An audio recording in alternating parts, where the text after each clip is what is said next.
بسم اللہ الرحمن الرحیم اللہم صلی وسلم وبارک علی سیدنا محمد وعلی آلہ واصحابہ وازواجہ وذریتہ اجمعین۔ یہ بات ہم آپ کو بتا چکے ہیں کہ قرآن پاک میں اس بات کو بڑا واضح طور پر بیان فرمایا گیا ہے کہ اللہ نے اہل ایمان کے درجات رکھے ہوئے ہیں۔ آپ مسلمان سے مومن، پھر متقی، پھر محسن، پھر صالح، پھر شہید، پھر صدیق اور انبیاء، اور اوپر سیدی رسول اللہ صلی اللہ علیہ وسلم کا درجہ ہے۔ اور سورہ واقعہ میں اللہ تعالیٰ بہت واضح طور پر فرما دیتا ہے کہ اہل جنہ جو ہیں، جو جنت والے لوگ ہیں، ان کے بھی دو درجات ہیں۔ جو نچلے درجے والے ہیں ان کو اصحاب الیمین اللہ نے فرمایا ہے، اور جو سیدی رسول اللہ کے قرب میں ہوں گے ان کو مقربین کہا گیا ہے۔ اور ہم اس کی تشریح سورہ فاتحہ میں بھی دیکھتے ہیں کہ جب ہم اللہ تعالیٰ سے دعا کرتے ہیں کہ یا اللہ ہم کو درجہ انعام والوں میں سے شامل فرما، انعمت علیہم غیر المغضوب علیہم ولا الضالین، ہم کو درجہ انعام والوں میں سے شامل فرمائیے، ان پر شامل نہ فرمائیے اس جماعت میں سے جس پر آپ نے غضب کیا، جس پر اللہ تعالیٰ کو جلال آیا، جو تباہ و برباد ہو گئے، یعنی اصحاب الشمال۔ اور نہ ہی ہم کو اس جماعت میں شامل فرمائیے گا، ولا الضالین کا لفظ استعمال ہوا۔ عام طور پہ اگر آپ تفاسیر اٹھا کے دیکھیں تو وہ بڑا ایک سمپلیفائڈ ٹرانسلیشن کر دیتے ہیں کہ درجہ انعام والے جنتی ہیں، مغضوب جو ہیں وہ یہودی ہیں، اور ولا الضالین عیسائی ہیں۔ ایسا تو نہیں ہے۔ اگر مغضوب یہودی ہیں اور ولا الضالین عیسائی ہیں اور انعام والے جنتی ہیں تو پھر ہندو کہاں ہے؟ اب ظاہر ہے اللہ قرآن نے صرف یہودیوں اور عیسائیوں کے حوالے سے تو یہ آیت نازل نہیں فرمائی، یہ تو درجہ بندیاں ہیں انسانوں کی، چاہے ان کا کوئی بھی مذہب ہو۔ وللضالین اللہ تعالیٰ نے جب فرمایا تو ضالین کا مطلب جہنمی نہیں ہے، ضالین کا مطلب ہوتا ہے کنفیوزڈ، جو کنفیوز ہو گئے۔ ایک بچے کے 100% نمبر آ رہے تھے لیکن اس کے 90% نمبر آئے یا 70% نمبر آئے، 2-3 سوال اس نے غلط کر دیے تو کہتا ہے میں کنفیوز ہو گیا۔ فیل تو نہیں ہوا وہ، لیکن 100% نمبر نہیں لے سکا، کیونکہ یہاں بھی 3 درجات ہی بتائے گئے الحم شریف میں، سورہ فاتحہ میں، اور یہی 3 درجات سورہ واقعہ میں زیادہ تفصیل کے ساتھ بیان کیے گئے کہ جو شخص درجہ انعام تک نہ پہنچ سکا، قرآن اس کو بھی کنفیوزڈ کہتا ہے۔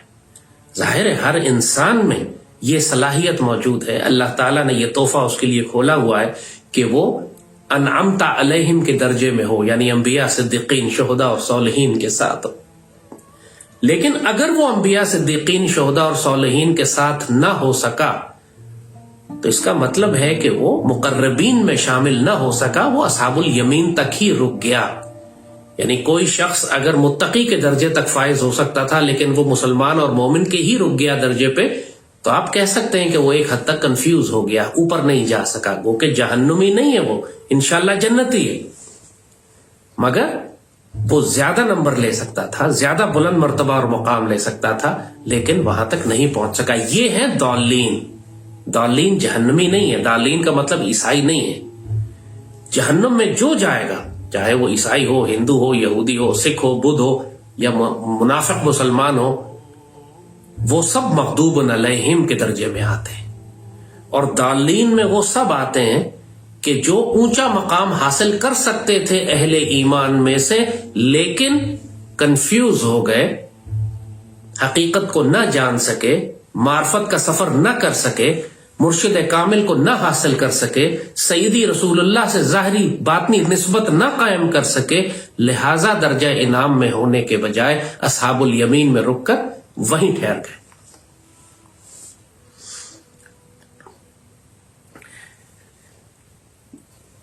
اب ظاہر ہے کہ جو شخص اگر مسلمان سے مومن کے درجے پر ترقی کرنا چاہتا ہے تو اس کو ہدایت کی ضرورت ہے۔ قرآن پاک نے بہت تفصیل سے یہ سارے مقامات بتائے ہیں، اور ہم اپنی پچھلی نشست میں آپ سے ان پر بات بھی کر چکے ہیں کہ یہ لوگ کہتے ہیں کہ ہم ایمان لائے، ان سے کہیے کہ آپ ایمان نہیں لائے، آپ اسلام لائے، ایمان آپ کے دلوں میں ابھی داخل ہی نہیں ہوا۔ پھر ایمان والوں کو کہا گیا کہ یا ایھا الذین آمنوا آمنوا باللہ ورسول، اور اس کے بعد یا ایھا الذین آمنوا اتقوا اللہ کا لفظ ہے، لوگوں جو ایمان لائے ہو اللہ کا تقوی اختیار کرو.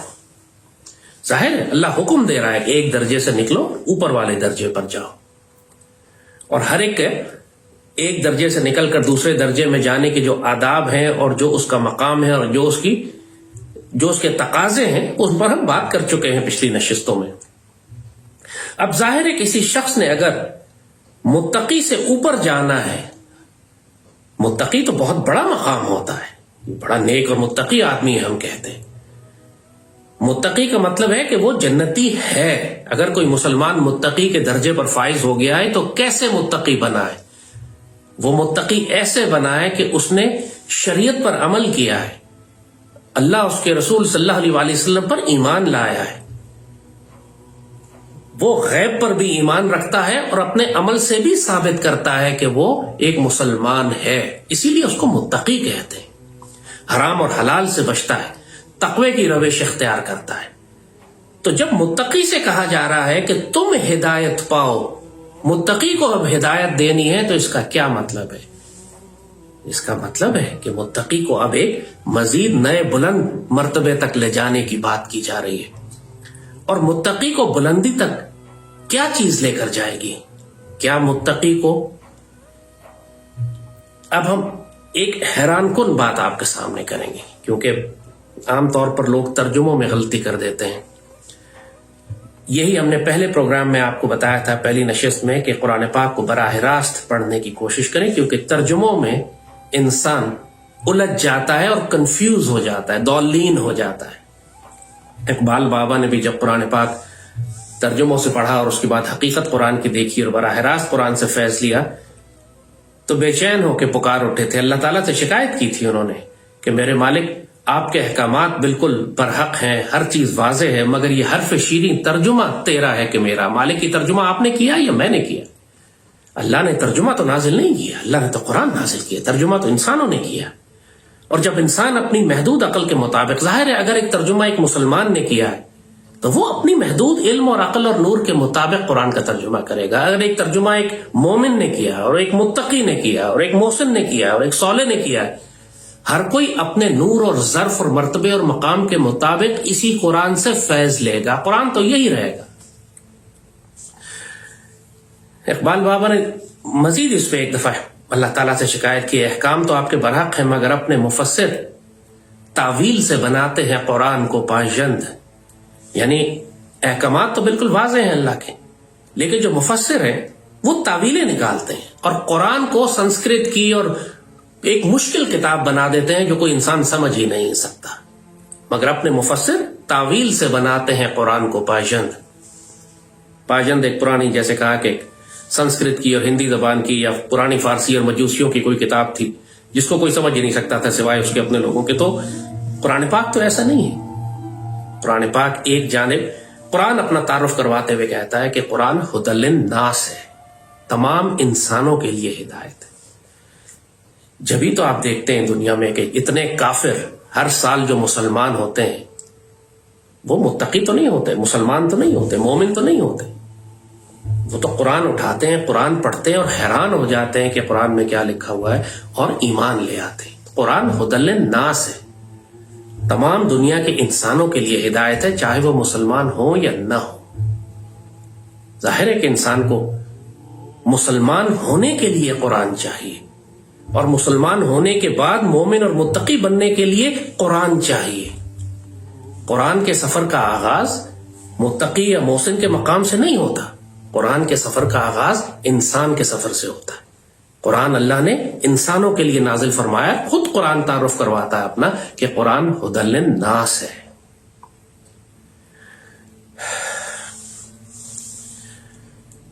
تو جو علوم اللہ تعالیٰ نے انبیاء، صدیقین، شہداء اور صالحین کے لیے کھولے ہوئے ہیں، واضح بات ہے کہ وہ علوم نیچے والوں کے پاس نہیں ہیں. اس کا مطلب یہ نہیں ہے کہ جو نیچے والوں کے پاس علوم ہے، اصحاب الیمین کے پاس جو علوم ہے وہ غلط ہے. غلط نہیں ہے، وہ بھی قرآن و سنت سے ہیں، لیکن ان کے ظرف، مرتبے اور رتبے کے مطابق ان کا رزق ان کو دیا جاتا ہے. جس طرح ایک پاکستان کی پاک فوج کے اندر سیکنڈ لیفٹیننٹ سے لے کر آرمی چیف تک سارے افسر ہیں، لیکن جو کو علوم آرمی چیف کے پاس ہیں یا کور کمانڈرز کے پاس ہیں یا جنرلز کے پاس ہیں وہ کہیں زیادہ ہیں، ظاہر وسیع ان کا احاطہ ہے، زیادہ گہرائی ہے ان میں بنسبت اس علم کے جو ایک سیکنڈ لیفٹیننٹ یا کیڈٹ یا کیپٹن کے پاس ہوتی ہے. کیپٹن یا سیکنڈ لیفٹیننٹ غلط نہیں ہے، وہ بھی اسی فوج کا حصہ ہے، لیکن ان کا رتبہ نیچے ہے، اس لیے ان کو وہ پاسورڈ اور وہ سیکرٹ کوڈز اور وہ خفیہ انٹیلیجنس اور وہ خفیہ نقشے اور وہ خفیہ معلومات ان کے پاس نہیں ہوتی جو سپہ سالار کے پاس ہوتی. دین میں بھی ایسے ہی ہے کہ جس طرح اللہ تعالیٰ نے یہ درجات بتائے ہیں، ہر درجے کے پاس اس کا اپنا رزق ہوتا ہے، اس کے پاس اس کا اپنا نور ہوتا ہے، اور ہر درجے کو جب وہ ترقی کر کے اوپر کے مقام پر جاتا ہے تو اللہ تعالیٰ اس کے نور اور علم میں اضافہ فرماتا ہے، اور سب کچھ قرآن سے ہے. یہ بات ہم بار بار اس لیے آپ کو تاکید کر رہے ہیں کہ جو باتیں ہم آپ کے ساتھ کر رہے ہیں یہ کتابوں میں لکھی ہوئی نہیں ہیں، اور ایک وجہ ہے، ایک راز ہے کہ یہ باتیں آپ کو بتائی جا رہی ہیں. اقبال بابا نے اس کے کھلے اشارے دیے تھے ہمیں کہ یہ باتیں کیوں کی جا رہی ہیں. 300 سال سے ہند کے میخانے ہیں بند، اب وقت ہے کہ تیرا فیض عام ہو ساقی. بابا اقبال کا شعر ہے کہ 300 سال ہو گئے کہ یہ حکمت اور معرفت کے راز کھل کے بیان نہیں کیے گئے. اب وقت آ گیا ہے، ہم اس دور میں داخل ہو گئے کہ اب ان رازوں کو کھول کر بیان کیا جائے. گیا وہ دور کہ چھپ کے پیتے تھے پینے والے، جہاں بنے گا میں خانہ ہر کوئی بادہ خار ہوگا. آیا ہے دور بے حجابی کا، اب عام دیدار یار ہوگا. بابا اقبال کے شعر ہیں. ظاہر ہے آیا ہے دور بے حجابی کا، اب عام دیدار یار ہوگا. اس کا مطلب یہ نہیں ہے کہ عورتیں بے پردہ ہو گئی ہیں، اور یہ روحانی بات کی جا رہی ہے. آیا ہے دور بے حجابی کا، اللہ تعالیٰ اپنے راز کھولنے لگا ہے، اللہ اپنا تعارف کروانے لگا ہے، اللہ تعالیٰ انسان کو حقیقت اور معرفت کے ان رازوں میں شریک کر رہا ہے جو کئی 100 سال سے کم از کم ہند کے میخانے جہاں بند تھے، ہند میں جہاں پہ اس علم کی تشہیر نہیں کی گئی، علم میں جہاں علم تقسیم نہیں کیا گیا. حضرت مجدد الفسانی کے بعد یہ دروازہ تقریباً بند ہو گیا تھا. شاہ ولی اللہ نے تھوڑا سا اس راز کو کھولا، حضرت مجدد الفسانی نے ان رازوں کو بیان کیا تھا، لیکن وہ بھی وہی بات 300 سال ہو چکے تھے اس بات کو. اور ان کے بعد بابا اقبال نے بیان کیے. اور بابا اقبال نے کیوں بیان کیے؟ وہ ظاہری پالیٹکس کی اور سیاست کی اور ملک پاکستان بنانے کی باتیں کر لیتے، حقیقت اور معرفت کے اتنے بڑے راز کھولنے کی ضرورت کیا تھی؟ کیوں بابا اقبال نے فرمایا کہ آیا ہے دور بے حجابی کا، اب عام دیدار یار ہوگا. گیا وہ دور کے چھپ کے پیتے تھے پینے والے، جہاں بنے گا میں خانہ ہر کوئی بادہ خار ہوگا. کیوں ان رازوں کو اب عام کرنے کی اجازت دے دی گئی ہے؟ اس کی وجہ یہ ہے کہ ہم آخری زمانے میں داخل ہو چکے ہیں، اور آخری زمانے میں جب دجال کی طاقتیں کھل کر سامنے آئیں گی تو دجال کے ساتھ بھی پوری طرح روحانی طاقتیں ہوں گی شیاطین کی جانب سے. قرآن پاک فرماتا ہے بہت واضح کہ هل انبئکم علی من تنزل الشیاطین، کیا میں تم کو ان لوگوں کا بتاؤں کہ جن پر شیاطین نازل ہوتے ہیں. اور پھر مومنین کی صفات اللہ نے یہ بتائی ہیں، الذین قالوا ربنا اللہ ثم استقاموا تتنزل علیہم الملائکہ، اور مومنین پر ملائکہ نازل ہوتے ہیں. دونوں جانب سے، مسلمانوں اور کافروں کی جانب سے مدد کرنے کے لیے روحانی طاقتیں آتی ہیں. وہاں شیاطین آتے ہیں، یہاں مسلمان جنات اور ملائکہ آتے ہیں. اور آج جس پوری دنیا میں جہاں آپ کو ظاہری طور پر سائنس اور ٹیکنالوجی اتنی نظر آ رہی ہے، لیکن اصل میں اس کے پیچھے بہت بڑی طاقت شیاطین جنات کی بھی ہے. ایک زمانہ تھا کہ انسانوں اور جنات میں آپس کا تعلق انتہائی نزدیک تھا، مل کے رہتے تھے سارے. سلیمان علیہ السلام کے دربار میں یہ چیز آپ کو نظر آتی ہے. سلیمان علیہ السلام نے جب حکم فرمایا کہ ان کا دربار لگا ہوا ہے، پوری مخلوق وہاں بیٹھی ہوئی ہے، آپ نے حکم فرمایا کہ ملکہ کا تخت کون لے کر آئے گا، تو قرآن کہتا ہے افریت من الجن، جنوں میں سے ایک افریت اٹھا، ایک جن اٹھا، اس نے کہا میں لے آتا ہوں، لیکن جب تک آپ بیٹھے ہوئے میں ہی لے کر آ جاؤں گا تھوڑی دیر میں. سیدنا سلیمان نے فرمایا نہیں، یہ بہت آہستہ ہے، جلدی کون جلدی لا سکتا ہے. پھر اب دوسری جانب سے وہ اٹھے جن کے پاس الکتاب میں سے علم تھا. انہوں نے فرمایا کہ میں آپ کی آنکھ جھپکنے سے پہلے وہ لے کر آ جاؤں گا. تو آپ یہ دیکھیے کہ دونوں جانب غیر معمولی طاقتیں تھیں. جن کے پاس بھی غیر معمولی طاقت تھی اور حضرت سلیمان علیہ السلام کے ان درباری صحابی کے پاس بھی اتنی بڑی طاقت تھی. آج کے دور میں بھی اب یہی ہونے لگا ہے. اس وقت وہ دروازے کھلے ہوئے تھے کہ جنات اور انسان آپس میں ایک دوسرے سے رابطہ کرتے تھے, ملتے تھے, ساتھ کام کرتے تھے. سلیمان علیہ السلام کی خدمت کرتے تھے جنات. قرآن نے ساری داستان لکھی ہے, سارے واقعات بیان کیے. اسی لیے قرآن کہتا ہے اپنا تعارف کرواتے ہوئے کہ وما کان ھذا القرآن ان یفترى من دون اللہ ولکن تصدیق الذی بین یدیہ وتفصیل الکتاب. قرآن اللہ کی جانب سے آیا ہے, اللہ کے علاوہ کسی اور جانب سے نہیں آیا. اور قرآن کے دو حصے ہیں. ایک یہ کہ پہلے ہونے والے واقعات کو بیان کرتا ہے, آپ کو بتاتا ہے کہ سیدی رسول اللہ سے پہلے آدم علیہ السلام اور اس سے آدم علیہ السلام سے پہلے اس پوری کائنات میں کیا ہوتا رہا ہے. قرآن پوری تفصیل بتاتا ہے اس کی. اور پھر قرآن الکتاب کی تفصیل ہے. قرآن نے اپنے لا ریب فیہ اس کے آگے کی آیت ہے. قرآن خود اپنا تعارف کیوں کرواتا ہے. تو قرآن میں ہمیں وہ تمام واقعات ملتے ہیں جو ماضی میں ہو چکے ہیں. اور ماضی میں سلیمان علیہ السلام کے دربار میں آپ نے دیکھا کہ جنات اور انسان اکٹھے بیٹھا کرتے تھے.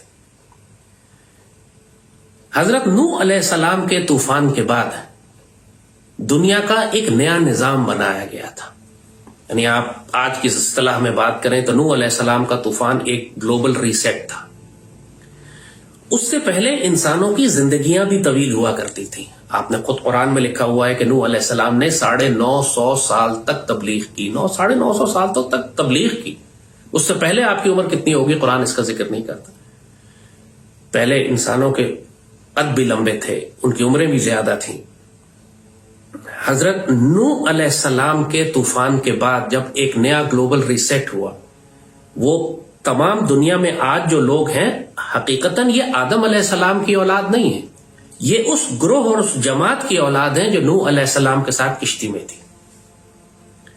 وہ ایک اللہ تعالیٰ نے ایک حد فاصل ایک لائن کھینچی تھی وہاں پر کہ اس کے بعد ایک نیا زمانہ شروع ہوگا, ایک نیا دور شروع ہوگا.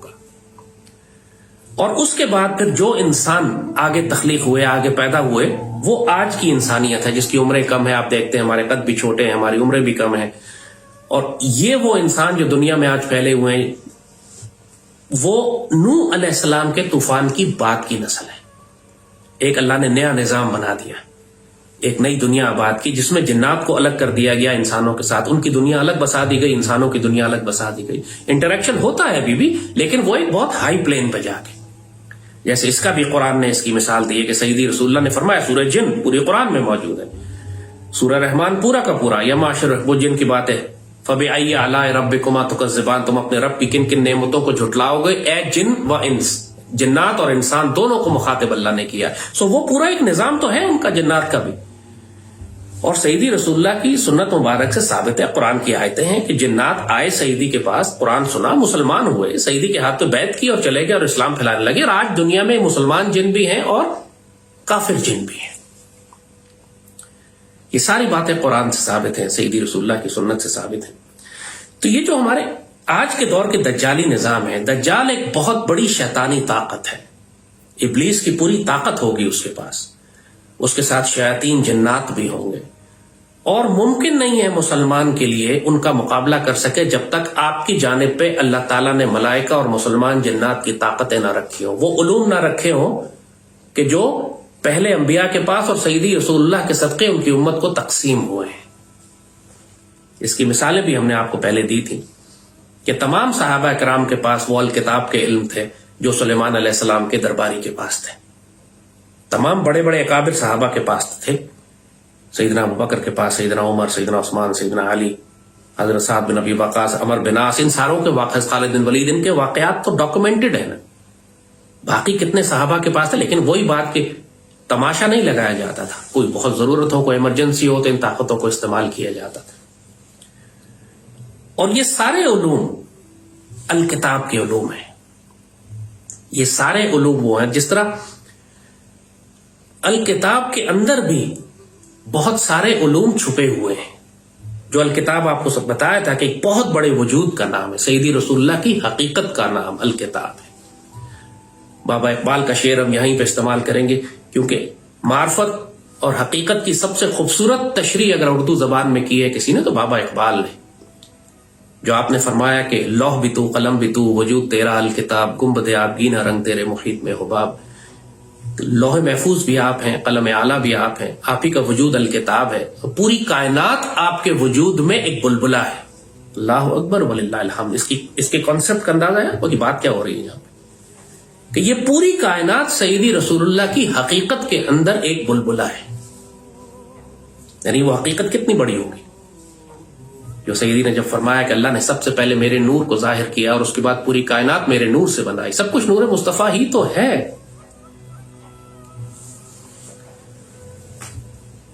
مگر یہ جو مقام ہے الکتاب کا، یہ جو علم ہے، ظاہر ہے اس علم کا ایک حصہ سلیمان علیہ السلام کے درباری کے پاس تھا، اس میں سے ایک حصہ جو تھا وہ حضرت خضر علیہ السلام کے پاس، اور موسیٰ علیہ السلام گو کہ ان کے پاس بھی الکتاب کا علم ہے، اس کے باوجود وہ علم نہیں تھا جو خضر علیہ السلام کے پاس. اسی لیے خضر علیہ السلام بار بار ان سے کہتے ہیں کہ کیف تصبر علی ما لم تحط بہ خبرا، آپ ان باتوں پر کیسے صبر کریں گے جو علم آپ کے پاس ہے ہی نہیں. اور اللہ تعارف کرواتا ہے، کیونکہ موسیٰ علیہ السلام پر تو اللہ نے وحی نازل فرمائی جبریل امین کے ذریعے، ان کو کتاب عطا فرمائی، شریعت دی. لیکن خضر علیہ السلام کو اللہ نے کیا دیا؟ قرآن خود اللہ تعالیٰ تعارف کراتا ہے، عبدا من عبادنا آتیناہ من لدنا علما، میرے بندوں میں سے ایک بندے جن کو میں نے اپنی جانب سے علم عطا کیا. من لدنا علما. اسی لیے شریعت و طریقت اور معرفت میں ایک اصطلاح استعمال ہوتی ہے، اس کو علم لدنی کہتے ہیں. علم لدنی یعنی وہ علم جو اللہ کی جانب سے براہ راست نازل کیا جائے، بغیر کسی وسیلے کے اور کسی کتاب میں نہیں لکھا ہوتا. اور یہ علم دین کا حصہ ہے، قرآن میں اس کا ذکر ہے. سیدنا خضر علیہ السلام اور باقی تمام انبیاء جن کے واقعات قرآن بیان کرتا ہے، سب کے پاس علم لدنی تھا. یہ علم کسی مدرسے سے، کسی استاد سے، کسی کتاب سے نہیں سیکھا جاتا. یہ علم براہ راست سیدی رسول اللہ الکتاب کی جانب سے آتا ہے. اسی لیے آپ دیکھتے ہیں کہ موسیٰ علیہ السلام کو اللہ نے کہا کہ ہم نے ان کو توریت بھی دی اور الکتاب بھی دی.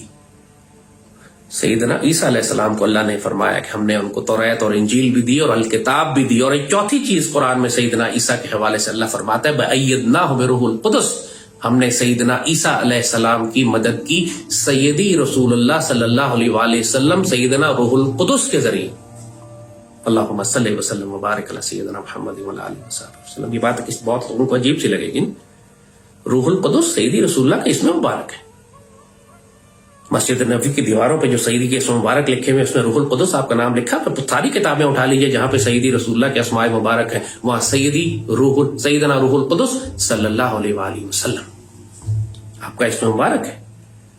اور قرآن نے آپ کا لفظ آپ کا نام استعمال فرمایا کہ سیدنا عیسیٰ علیہ السلام کی اللہ نے مدد کی روح القدس سے. لوگ ترجمہ جبریل علیہ السلام کر دیتے ہیں.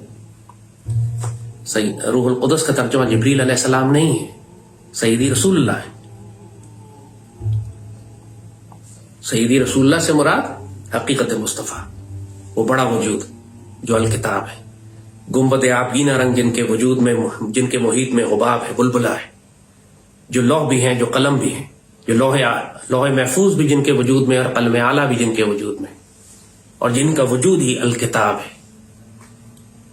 آپ کو تھوڑا سا اشارہ کرتے ہیں اس علم کا اور بھی جو قرآن میں لکھا ہے اور آپ کی آنکھوں کے سامنے. پھر آپ حیران ہو کے سوچیں گے کہ ہم نے آج تک اس پر غور کیوں نہیں کیا. مقصد صرف آپ کو یہ آگاہی دینا ہے کہ اللہ تعالیٰ نے ان علوم کو آج کے دور میں اگر کھولنے کی اجازت دی ہے تو اس کی وجہ بھی یہی ہے کہ اب ہم آخری دور کے تصادم میں داخل ہو رہے ہیں. سیدی رسول اللہ اور مومنین کی جانب سے جو فوجیں ہوں گی ان میں سب روحانی طاقتیں شامل ہوں گی. جیسے غزوہ بدر میں ملائکہ شامل تھے مسلمانوں کی فوج کے ساتھ. اب شیاطین پوری طرح کھول دیے گئے ہیں. دجال کا دور شروع ہو چکا ہے. اس کا ظہور کسی بھی وقت ہو سکتا ہے.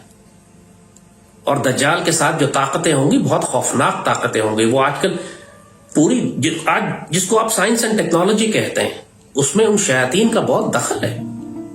وہ سرن کے اندر وہ جو اینٹی میٹر بنانے کی کوشش کر رہے ہیں اور وہاں پہ پورٹلز کھولنے کی کوشش کر رہے ہیں. اور یہ آرٹیفیشل انٹیلیجنس اور جو اس قسم کی کوانٹم کمپیوٹنگ اور اس کے اندر یہ جو سائنس ساری ڈیولپ ہو رہی ہے اتنی خوفناک حد تک، اس کے پیچھے شیاطین کا علم شامل ہے. اس کے پیچھے وہ جنات کا علم شامل ہے. حضرت سلیمان علیہ السلام کے دربار میں لکھا، یہ قرآن لکھا یہ واقعہ کہ سلیمان علیہ السلام کی خدمت کرنے کے لیے جو جنات تھے وہ غوطے لگایا کرتے تھے. لوگ سمجھتے ہیں سمندر میں غوطے لگاتے تھے، صرف قرآن نے لفظ لکھا کہ ڈائیو کرتے تھے، غوطے لگاتے تھے. کہاں غوطے لگاتے تھے؟ یہ سارے علوم کے اندر، نالج کے اندر، سائنسز کے اندر، غیر معمولی علوم کے اندر وہ جاتے تھے اور ایسے ایسے علوم نکال کر لاتے تھے کہ جو ان سے ظاہری کام بھی کروائے جاتے تھے، ان سے علوم کے کام بھی تھے. یہ سارے علوم شیاطین کے پاس بھی ہیں، اور کفار ان شیاطین کو اپنے اوپر نازل کروا کے، جو قرآن کہتا ہے لَنُنَبِّئُکُمْ عَلَىٰ مَن تَنَزَّلُ الشَّیَاطِینُ، میں تم کو ان کا بتاؤں جن پہ شیطان نازل ہوتے ہیں. یہ سارے علوم جو وہ استعمال کر رہے ہیں اللہ کے رسول صلی اللہ علیہ وسلم کے خلاف، وہ شیاطین کے دیے ہوئے ہیں. اور ماڈرن نام ان کو جیسے کہا کہ artificial intelligence and chat G P T and quantum computing and CERN کی particle collision and creation of antimatter. یہ ساری، آپ صرف ان لوگوں کی ساری حرکات کو دیکھیں جو کتنی شیطانی ہے. جس طرح کے سیٹنک ریچولز ہوگا، شیطانی ریچول وہ لوگ کرتے ہیں شیطان کو اپنے اوپر نازل کرنے کے لیے، جس قسم کا شرک کرتے ہیں، جیسے انسانوں کی قربانی کرتے ہیں، جیسے وہ گناہ کرتے ہیں، جیسے وہ جادو کرتے ہیں. اور جادو بھی قرآن میں لکھا ہوا ہے کہ جادو ایک علم ہے کہ جو نقصان پہنچ. یہ سارے شیاطین کے علوم ہیں جو اب وہ کھول رہے ہیں مسلمانوں کے خلاف، انسانیت کے خلاف. تو ان کا مقابلہ کرنے کے لیے مسلمانوں کی جانب سے بھی تو ان علوم کو کھولنا ہوگا نا. اور اسی لیے ان علوم کو اقبال بابا نے کہا کہ گیا وہ دور کے چھپ کے پیتے تھے پینے والے، جہاں بنے گا میں خانہ ہر کوئی بادہ خار ہوگا. ہر کوئی اس علم سے استفاضہ کرے گا، ہر ایک کو یہ راز پتہ چل جائے گا کہ سیدی رسول اللہ تک اگر تم پہنچ گئے تو تم پر حفاظت اور علوم اور الکتاب کے دروازے کھل جائیں گے. ہر کوئی سیدی رسول اللہ کا سپاہی بن سکے گا. گیا وہ دور کے چھپ کے پیتے تھے پینے والے، وہ گیا، وہ ٹائم ختم ہو گیا. اب تو نکل کر خانقاہوں سے ادا کر رسم شبیری کا وقت ہے. بابا اقبال نے فرمایا کہ اب خانقاہوں کا وقت ختم ہو چکا ہے. اب جو وقت ہے کہ خانقاہوں سے نکل کر تلواریں نکالنے کا وقت ہے، رسم شبیری ادا کرنی. سن حضرت امام حسین کی طرح کربلا کے میدان میں کفر سے ٹکرانا ہے جا کے. یہ ساری باتیں بابا اقبال کر چکے ہیں آپ کے ساتھ. ہم اس کو صرف کانٹیکسٹ میں لے کر آ رہے ہیں، ریلیونٹ کر رہے ہیں آج کے دور میں آپ کے لیے، قرآن پاک کے ساتھ اس کو ریلیٹ کر کے. قرآن پاک شروع ہوتا ہے بسم اللہ الرحمن الرحیم سے، اس کے بعد سورہ فاتحہ ہے، اور اس کے بعد الف لام میم ذالک الکتاب لا ریب فیہ ھدی للمتقین الذین، پھر متقین کے آگے ڈیفینیشن دی ہوئی ہے، تشریح بتائیے کہ متقی کون ہوتے ہیں. آئیں اس پر تھوڑی سی بات آپ کے ساتھ آج کرتے ہیں. بسم اللہ الرحمن الرحیم، آپ ساری تفاسیر اٹھا کے دیکھ لیجئے. اس کا ترجمہ کیا جاتا ہے شروع کرتا ہوں اللہ کے نام سے جو بہت مہربان اور رحم کرنے والا ہے. اللہم صلی وسلم وبارک علی سیدنا محمد وعلی آلہ وصحبہ وسلم. پورا قرآن پاک آپ اٹھا لیجئے، کوئی قرآن کا لفظ ایسا نہیں ہے کہ جس کا اپنا مطلب عربی زبان میں موجود نہ ہو. مثال آپ کو دیتے ہیں، ذالک الکتاب لا ریب فیہ، یہ ایک چھوٹی سی آیت ہے. ذالکہ کا اپنا مطلب ہے وہ، ال کا اپنا مطلب ہے دی، کتاب کا اپنا مطلب ہے، لا کا اپنا مطلب ہے، ریب کا اپنا مطلب ہے، فی ہی کا اپنا مطلب ہے. یہ تمام عربی کے الفاظ ہیں، کوئی لفظ عربی زبان سے باہر نہیں ہے. پورے قرآن میں کوئی لفظ عربی زبان سے باہر نہیں ہے. یہ جو بسم اللہ الرحمن الرحیم کی آیت ہے، بے سین میم اللہ رحمان رحیم، اس میں 4 لفظ ہیں. اللہ کا مطلب آپ جانتے ہیں، رحمان کا مطلب آپ جانتے ہیں، رحیم کا مطلب آپ جانتے ہیں. بے سین میم کا کیا مطلب ہے؟ اس کا ترجمہ کیا جاتا ہے شروع کرتا ہوں. اللہم صلی وسلم وبارک علی سیدنا محمد وعلی آلہ وصحبہ وسلم. بے سین میم عربی زبان کا لفظ ہی نہیں ہے. بسم عربی زبان کا لفظ نہیں ہے. آپ تمام عربک ڈکشنریز اٹھا کے دیکھ لیجئے، لفظ بسما استعمال ہوتا ہے ایک جگہ. بسما کا مطلب ہے ہی اسمائلڈ، وہ مسکرایا تبسم سے، لیکن وہ ڈفرنٹ کانٹیکسٹ میں، وہ بسما ہے، بسم نہیں ہے جس کا ترجمہ کیا جاتا ہے شروع کرتا ہوں. شروع کرتا ہوں اللہ کے نام کے ساتھ یہ اس کا ترجمہ ہو ہی نہیں سکتا. یہ بے سین میم عربی زبان کا لفظ ہی نہیں ہے. جب اللہ کے نام کے ساتھ لکھنا ہے تو اللہ کو معلوم ہے کیسے لکھنا ہے. خود قرآن پاک میں دوسری آیت میں اللہ تعالیٰ لکھتا ہے فَسَبِّحْ بِاسْمِ رَبِّكَ، تسبیح کرو اپنے رب کے نام کے ساتھ. رب کے نام کے ساتھ جب اللہ کہنا چاہتا ہے تو سپیلنگ ڈفرنٹ لکھتا ہے، بے سین میم نہیں لکھتا. یہاں باسم لکھا جاتا ہے، بے الف سین میم، بے اسم. جب بے اسم لکھنا ہو عربی یہ عربی کے دو لفظ بن گئے، بے اور اسم، ساتھ نام کے. اللہ کو معلوم ہے کہ نام کے ساتھ کیسے لکھنا ہے. قرآن میں لکھا ہوا ہے، مالک نے قرآن میں اللہ تعالیٰ نے خود لکھا ہے تاکہ کسی کا شک دور ہو جائے کہ یہ اللہ تعالیٰ نے نیا لفظ ایجاد کیا ہے بے سین میم، جس کا مطلب ہے اللہ کے نام کے ساتھ. دوسرے مقام پہ اللہ نے فرمایا ہے بے اسم ربک، یہ بے اسم ربک، تو وہاں اس نے باسم لکھا ہے، بے الف سین میم. تو یہ جو بے سین میم ہے اس کا ترجمہ وہ نہیں ہے جو عام طور پہ تمام تفسیروں میں آپ کو نظر آتا ہے.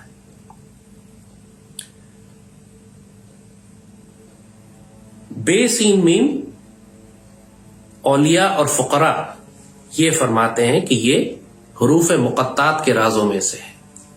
جس طرح الف لام میم ہے اسی طرح یہ بے سین میم ہے. عربی زبان کا لفظ نہیں ہے، جس طرح الف لام میم عربی زبان کا لفظ نہیں ہے، یعنی کوئی لفظ نہیں بنتا، یہ الفابیٹس ہیں، کیریکٹرز ہیں. الف لام میم اور الف لام میم صاد، یہ سب کیریکٹرز ہیں، کوئی لفظ نہیں ہے عربی زبان کا. یہاں پہ یہ دیکھیے آپ کہ یہ علم جو آپ سے اب شیئر کیا گیا ہے، جو آپ کے سامنے یہ رزق اللہ نے رکھا ہے، وہ آپ کو اب کتابوں میں تفسیروں میں نہیں ملے گا.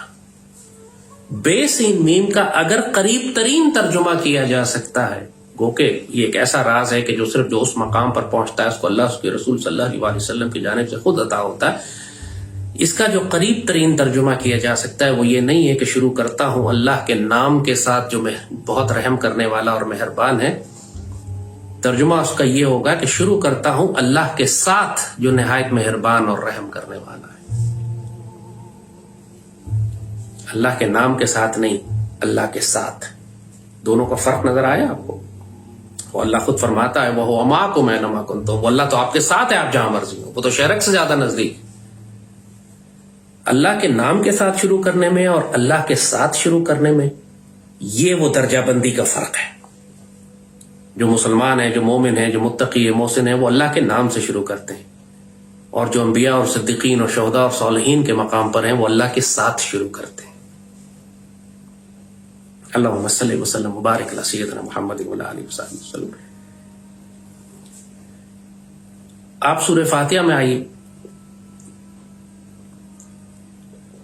الحمد شریف جب اللہ تعالیٰ سے آپ دعا کے مقام پر آتے ہیں اللہ کی تعریفیں اور حمد و ثنا بیان کرنے کے بعد، تو آپ کہتے ہیں کہ اللہم اہدنا الصراط المستقیم صراط الذین انعمت علیہم. لیکن اس سے پہلے اہدنا الصراط المستقیم کی دعا کرتے ہیں.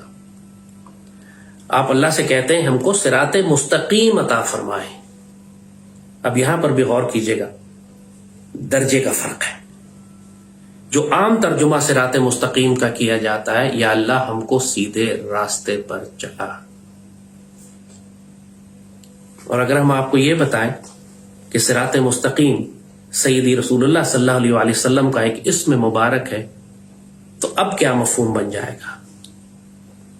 اور یہ اسم مبارک بھی روضہ پاک کے سامنے جو دیوار پر سیدی رسول اللہ صلی اللہ علیہ وآلہ وسلم کے تمام اسماء مبارک لکھے ہوئے ہیں، ان میں ایک اسم مبارک سیدنا صراط مستقیم صلی اللہ علیہ وآلہ وسلم بھی ہے. وہی علم شریف ہے، لیکن ایک مسلمان جب پڑھتا ہے تو اس کا مفہوم اور لیتا ہے. جب ایک صدیقین اور شہداء اور صالحین کے مقام پر فائز، مقربین پر فائز کوئی شخص پڑھتا ہے تو مفہوم اس کا بالکل بدل جاتا ہے. کوئی راستہ طلب کرتا ہے، کوئی راستے والے صلی اللہ علیہ وآلہ وسلم کو طلب کرتا ہے. پہلا مفہوم غلط نہیں ہے لیکن بنیادی ہے، بیسک ہے، مسلمانوں کا اور مومنین کا ہے.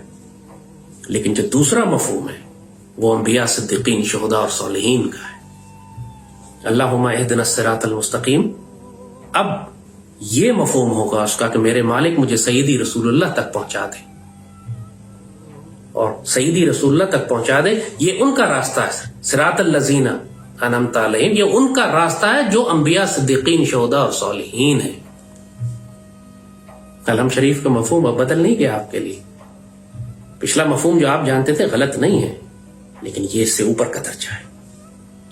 اور یا اللہ مجھے اس درجے میں شامل نہ فرمانا جو اصحاب الشمال ہوتے ہیں یا جو اصحاب الیمین ہو جائے.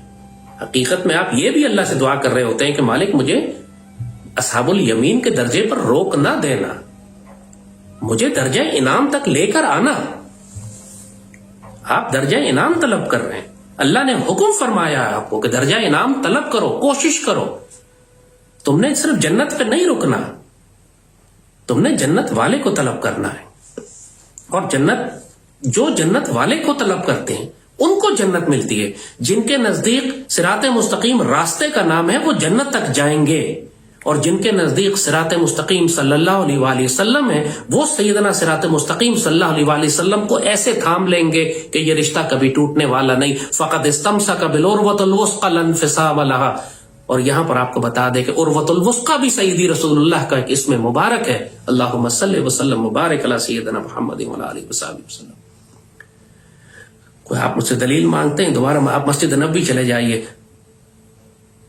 پوری جو روضہ پاک کے سامنے دیوار ہے جہاں پہ امام کھڑے ہوتے ہیں، باب السلام سے آپ داخل ہوں، رائٹ سائڈ کے اوپر آخر تک روضہ پاک تک دیوار پہ تمام سیدی کے اسماء مبارک لکھے ہوئے ہیں، اور بالکل جالیوں کے سامنے جو اسماء مبارک ہیں اس میں سیدنا صراط مستقیم صلی اللہ علیہ وآلہ وسلم ہے، سیدنا عروۃ الوثقی صلی اللہ علیہ وآلہ وسلم ہے، سیدنا روح القدس صلی اللہ علیہ وآلہ وسلم ہے. اب قرآن کا مفہوم ہی بدل جائے گا آپ کے لیے اگر آپ کو یہ معلوم ہو کہ یہ سب نبی کریم صلی اللہ علیہ وآلہ وسلم کے اسماء مبارک ہیں. اللہم صلی وسلم مبارک علی سیدنا محمد وعلی آلہ وصحبہ وسلم.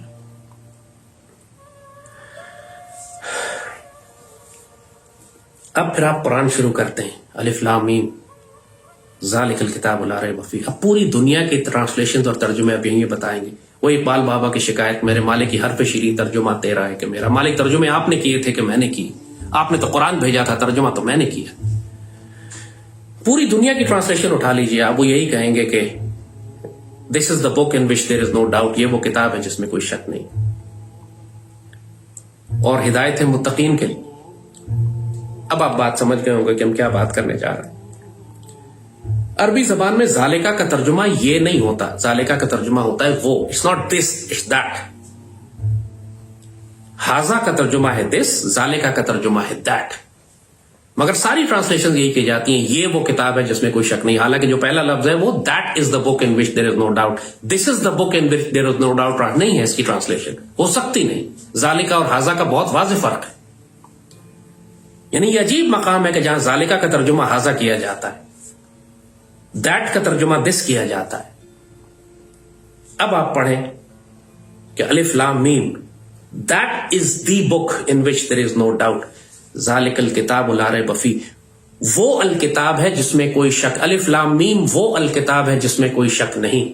ہدایت ہے متقین کے لیے. اب یہاں پہ سوال آپ مجھے بتائیے، اگر قرآن پاک سے مراد ہوتی یہاں پر تو قرآن پاک متقین کے لیے ہدایت ہے یا عوام الناس کے لیے ہدایت ہے؟ اگر کوئی شخص متقی پھر انسان کیسے بنے گا؟ اس کے لیے کون سی کتاب اس کو چاہیے؟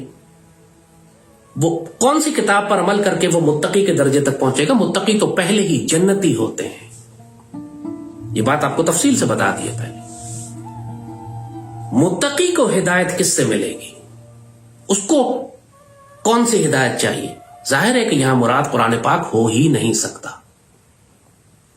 قرآن پاک ہدی للناس ہے. ایک کافر آدمی جب قرآن اٹھائے گا تو مسلمان ہوگا، تو مومن ہوگا، پھر متقی ہوگا، پھر محسن.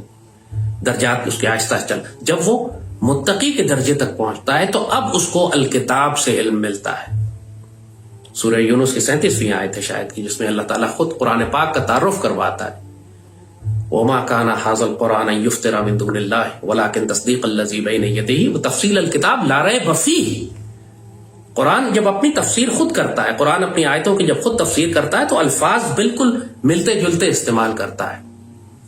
وہاں پہ کہا جا رہا ہے ذالک الکتاب لا ریب فیہ، یہاں کہا جا رہا ہے ھذا تفصیل الکتاب لا ریب فیہ. وہ الکتاب ہے جس میں کوئی شک نہیں، یہ الکتاب کی تفصیل ہے جس میں کوئی شک نہیں. یہاں تو قرآن واضح اپنا نام لے کر کہہ رہا ہے کہ وما کانا حاضل قرآن، یہ قرآن جو ہے، یا حاضہ کا لفظ استعمال ہوا ہے، ذالکہ کا لفظ نہیں استعمال ہوا، کہ یہ قرآن جو ہے یہ پہلے آنے والے واقعات کو بیان کرتا ہے اور الکتاب کی تفصیل ہے اور اس میں کوئی شک نہیں. اور وہاں صرف یہ فرمایا گیا ہے کہ وہ الکتاب ہے جس میں کوئی شک نہیں اور وہ متقین کے لیے ہدایت ہے، اور یہ قرآن ھدی للناس ہے. اللہم صلی وسلم وبارک علی سیدنا محمد وعلی آلہ وصحبہ وسلم. وہ سارا علم جو آپ نے آج تک کتابوں اور تفسیروں سے حاصل کیا ہے غلط نہیں ہے، ہم بار بار آپ کو یہی بتا رہے ہیں، لیکن وہ ایک اصحاب الیمین کے درجے کے لیے. جب آپ اوپر کے درجے کا سفر کرتے ہیں، جب مرشد کامل آپ کو انبیاء صدیقین شہداء اور صالحین کا سفر کراتے ہیں، جب آپ کو الکتاب میں سے علم دیا جانے لگتا ہے تو پھر نئے دروازے کھلتے ہیں، پھر نیا نور دیا جاتا ہے، نیا کرم اور نیا فضل ہوتا ہے آپ کے اوپر. نیچے والے معاملات غلط نہیں ہوتے، لیکن اب ایک نیا سفر ہے. اب قرآن کی ایک نئی جہت ہے جو آپ کے سامنے کھلتی ہے. قرآن تو یہی رہے گا، انبیاء بھی اسی قرآن کو پڑھتے ہیں اور ایک عام مسلمان اور کافر بھی اسی قرآن کو پڑھے گا. ہر کوئی اپنے مقام کے مطابق اس میں سے خزانے نکالے گا. ایک دوسرے پر اعتراض نہیں کرتے کہ آپ کو کیوں زیادہ پتا ہے، مجھے کیوں کم پتا ہے. ہر کوئی اپنے مقام پر ہے، اپنے مقام کے مطابق اس قرآن میں سے خزانے نکالے گا. سیدی رسول اللہ نے جب ایک صحابی کو ایک جگہ گورنر بنا کر بھیجا تو ان صحابی سے پوچھا کہ آپ فیصلے کیسے کریں گے. انہوں نے فرمایا سیدی میں قرآن پاک سے فیصلہ کروں گا. سیدی نے فرمایا اذا لم تجد، اگر تمہیں قرآن میں نہ ملے تو؟ فرمایا کہ سیدی میں آپ کی سنت مبارکہ سے فیصلہ کروں گا. سیدی نے فرمایا اذا لم تجد، اگر تمہیں سنت میں نہ ملے تو؟ فرمایا سیدی پھر اشتہی بالرائے، میں پھر اپنی رائے سے اجتہاد کروں گا. تو سیدی نے بہت پسند فرمایا کہ یہ بالکل ٹھیک طریقہ ہے. مگر آپ سیدی کا سوال دیکھیں کیا تھا. سیدی نے یہ نہیں فرمایا، جس کا ترجمہ غلط کیا جاتا ہے، کہ قرآن میں نہ ہو تو کیا کرو گے. یہ سیدی نے نہیں فرمایا. سیدی نے فرمایا قرآن میں تم کو نہ ملے تو کیا کرو گے. قرآن میں تو ہے، تم کو نہ ملے تو کیا کرو گے. انہوں نے فرمایا سیدی پھر میں سنت مبارکہ سے. سیدی نے پھر یہی فرمایا اگر تمہیں میری سنت میں نہ ملے تو. یہ نہیں فرمایا کہ سنت میں نہ ہو تو کیا کرو گے. انسان اپنے ظرف اور اپنے علم اور اپنے نور کے مطابق قرآن سے اور سنت سے نور حاصل کرتا ہے. وہاں سب کچھ موجود ہے. اسی لیے ہمارے بابے اور ہمارے بزرگ اور ہمارے بڑے کہتے ہیں کہ ہمیں کوئی راز کائنات کا جاننا ہوتا، چاہے کوئی فقہ کا مسئلہ ہو یا کائنات کا راز ہو، ہم اسی قرآن کو پڑھتے جاتے حتیٰ کہ اللہ تعالیٰ اس مسئلے کا حل ہمارے سامنے لے آتا، ہمیں نور عطا کر دیتا، ہمیں الجھن دور کر دیتا، وہ راز کھول دیتا ہمارے اوپر.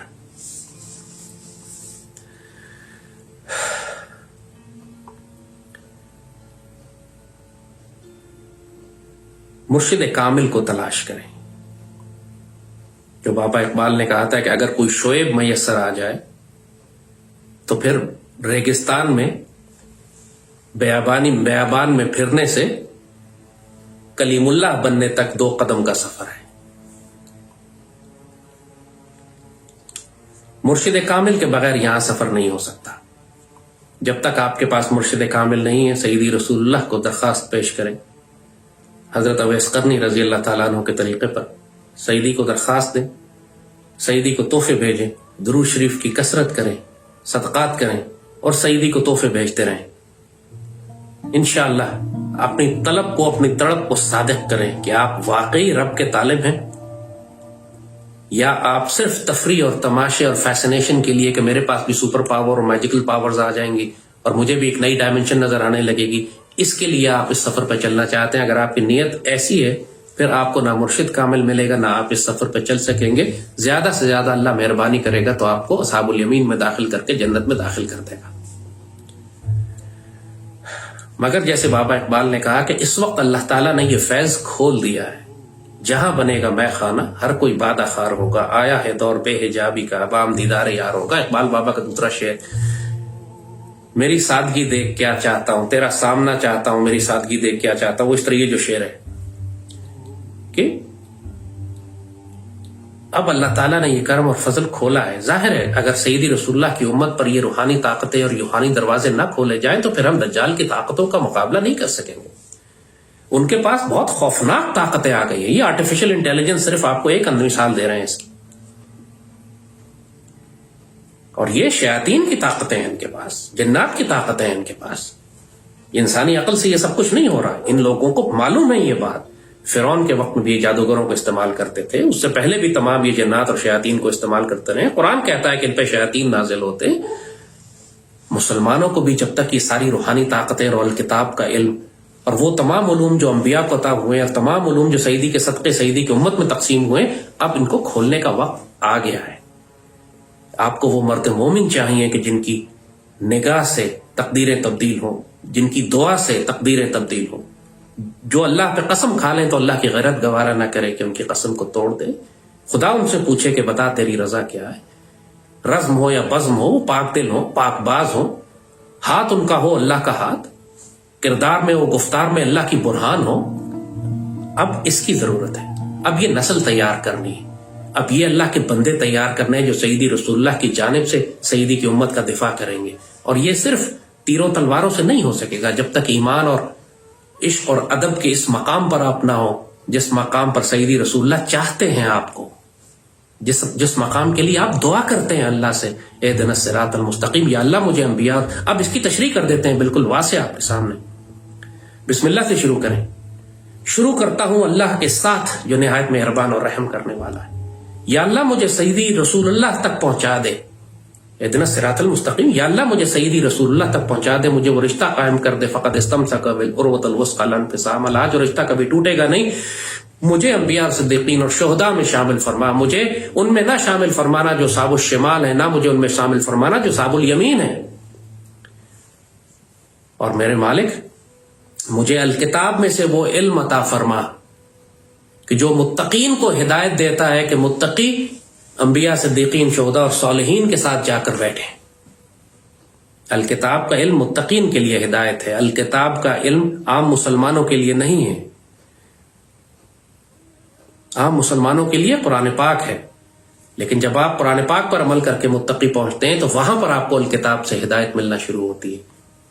یہ ہے وہ درجہ، یہ ہے وہ مقامات. یہ سارے روحانی مقامات قرآن میں لکھے ہیں، ایمان کا حصہ ہے. ہم سب ان پر ایمان لاتے ہیں. آپ کو صرف ہم نے واضح کر کے بتا دیا ہے کہ یہ درجہ بندیاں کیسے ہوتی ہیں اور رزق اور نور کہاں سے ملتا ہے.